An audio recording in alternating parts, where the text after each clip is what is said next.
के लिए रोड से लेकर कोर्ट तक लड़ने वाले ऐसे महान विभूति दादा अमरकाम जी ने छोटे छोटे जो आंदोलनकारी थे, जो छोटे छोटे समाज के राजाओं ने, जो देश के हित के खातिर जो अपने आप को बलिदान दिया, ऐसे महान विभूतियों को लोगों को बीच में जाकर के दादा ने बताया। आज सरकार उस चीज को कर रही है साथियों। सरकार को मालूम नहीं था वीर नारायण शहादत दिवस जबकि छत्तीसगढ़ से लगा हुआ, रायपुर से लगा हुआ, सोना खान लगा हुआ है, फिर भी सरकार उनके, आज देखें वहां का स्थिति साथियों, तो आपके आंखों में आंसू आ जाएंगे। और आंखों में आपके आंसू इसलिए आएंगे कि जिस पुरखे के बदौलत, जिस समाज के बदौलत आज हम जिंदा है, जिस समाज के बदौलत राष्ट्रहित में ऐसे महान विभूति शहीद वीर नारायण जी ने जो काम किया, उसका आज स्टेचू पे माला नहीं चढ़ रहा है साथियों। सोना खान में जाकर देखिएगा, पेपर और इलेक्ट्रॉनिक मीडिया में लोग आते हैं, छाते हैं, मुख्यमंत्री वहां गए हैं, वहां शहादत दिवस मनाया जाता है, ऐसे बड़े बड़े पेपर में आता है, लेकिन वहां जाकर के स्थिति को देखेंगे तो वहां साफ सफाई भी नहीं होता। ये स्थिति है साथियों। ऐसे महान विभूति शहीद वीर नारायण जी का जो जन्म है 1795 में हुआ और उसका पिता रामसाय 1830 1795 में जन्म हुआ। और जन्म के बाद जब 5 साल का था तो साहसी था, जैसे बच्चे होते हैं ना, कई लोग साहस बच्चे होते हैं, प्रतिभावी बच्चे होते हैं, ठीक उसी प्रकार शहीद वीर नारायण जी भी साहसी, तीरंदाजी, अनेकों खेल में, अखाड़ेबाजी में, सभी में वो परिपूर्ण थे। पिता के गुजरने के बाद 1830 में मृत्यु होने के बाद 35 साल की उम्र में शहीद वीर नारायण जी ने अपने पिताजी की जमींदारी को संभालने का काम किया साथियों। देश के प्रजा के लिए वो अपने पिता की राजपाट को संभालने का, जमींदारी को संभालने का काम किया और लोगों के, प्रजा के दुख और सुख में काम देने का काम किया। ऐसे महान विभूति का आज हम शहादत दिवस मना रहे हैं। मृत्यु होने के बाद जब 1856 में जब राजपाट 35 साल की उम्र में 1830 से जब राजपाट किया और 1856 में जब वो राजा थे, जमींदार थे, तो उनके राज्य में अकाल पड़ा। उनके राज्य में अकाल पड़ा। अकाल पड़ने के बाद सेठ साहूकार लोगों से प्रजा के भूख को मिटाने के लिए उन्होंने जमींदारी से उतरकर साहूकार से भरे अनाज में मांग किया कि मेरे प्रजा के लिए थोड़ा सा अनाज दे दीजिए। लेकिन साथियों साहूकार अनाज नहीं दिया। और अनाज नहीं दिया तो कई बार ऐसा इतिहास में लिखा जाता है, जो संस्कृति विभाग में लिखा जाता है, संस्कृति विभाग के साथ साथ छत्तीसगढ़ के पाठ्यक्रम में भी पुस्तक में लिखा जाता है कि डाकू था, जो लूट लिया। ऐसा बात नहीं है। प्रजा के दुख को मिटाने के लिए, उसके भूख को मिटाने के लिए जब साहूकार से मांग किया कि हमें अनाज दे दीजिए, उनके बदले में जब हमारा फसल होगा तो आपको वापस कर दिया जाएगा, फिर भी साहूकार ने हमें, उस राजा को, उस जमींदार शहीद वीर नारायण जी को अनाज नहीं दिया। तब ताला तोड़ करके वह अनाज गरीब लोगों में बांटा गया। साथियों को चोरी नहीं किया था। चोर अपने लिए लड़ता है, चोरी करने वाला अपने पेट के लिए लड़ता है, लेकिन चोरी नहीं किया था। अनाज को बांटने के लिए, गरीब में बांटने के लिए, शोषित पीड़ित में बांटने के लिए गोदाम को तोड़ने का काम किया और वो अनाज को गरीब के लोगों के बीच में बांटा गया। ऐसे विभूति का जन्म हम आज शहादत दिवस मना रहे हैं। जब धीरे धीरे धीरे धीरे इसकी शिकायत साहूकार, अंग्रेजी हुकूमत के पास शिकायत पहुंचाया गया, ब्रिटिश सरकार के पास शहीद वीर नारायण जी का शिकायत पहुंचाया कि मेरे गोदाम में भरा अनाज को शहीद वीर नारायण जी ने, सोना खान के जमींदार जी ने तोड़ कर ले गया है, चोरी कर ले गया, ऐसे उन्होंने उस पर आरोप लगाया। और इस तरह से साहूकार डिप्टी कमिश्नर इंडियन की शिकायत की। जब इस बात का पता चला कि मेरा शिकायत ब्रिटिश हुकूमत के पास किया गया है, तो अमर शहीद वीर नारायण जी जो है कुरुलपाट एक डोंगरी है वहीं पास है, कुरुलपाट डोंगरी, वहां जा करके आश्रय लिया। वहां जा करके अपने आप को बचाने के लिए, ब्रिटिश हुकूमत से बचने के लिए उस डोंगरी में आश्रय लिया। और आश्रय लेने के बाद वहां के जो ब्रिटिश हुकूमत है उनको ढूंढने का काम किया, लेकिन नहीं मिला।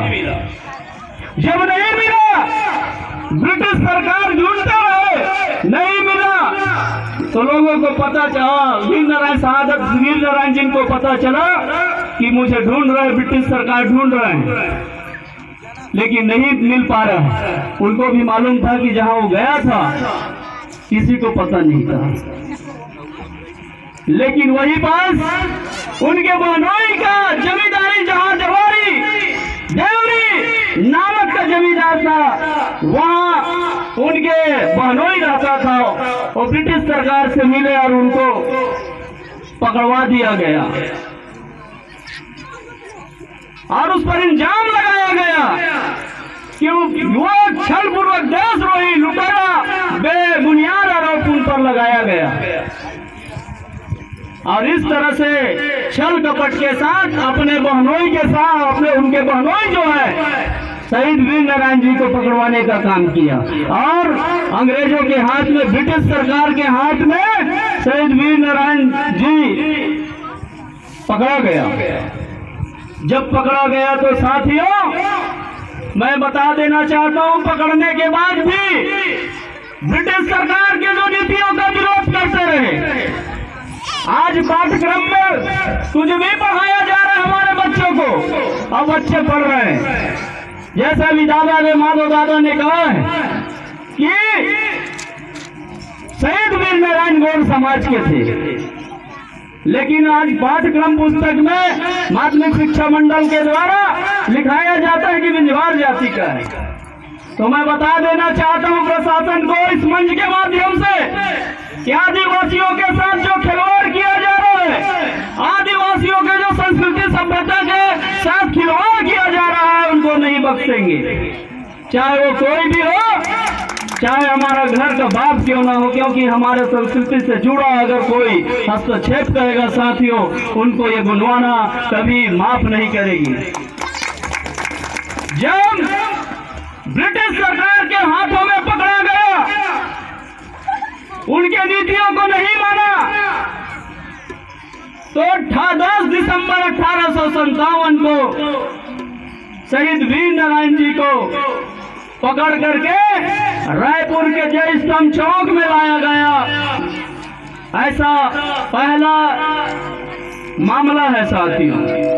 अगर कोई आदमी मुजरिम पकड़ाया जाता है तो जेल में होता है, जेल में उनको फांसी होता है। लेकिन आपको सोचने की जरूरत है, आदिवासी समाज के नेतृत्व करने वाले महान विभूति शहीद वीर नारायण जब ब्रिटिश सरकार के अगेंस्ट में, ब्रिटिश सरकार के विरोध में पकड़ा गया, तो उसको जय स्तंभ चौक रायपुर में फांसी दी गई साथियों। सभी भीड़ के सामने फांसी लगाया गया ताकि कोई ऐसा वीर शहीद वीर नारायण पैदा ना हो, उनका मनसा रहा है। लेकिन मैं आज कहता हूं साथियों, कई क्रांतिकारी पैदा हो रहे हैं। जैसे आज मैं इस मंच के माध्यम से जितने भी संगठन काम कर रहे हैं, उनको भी मैं बता देना चाहता हूँ।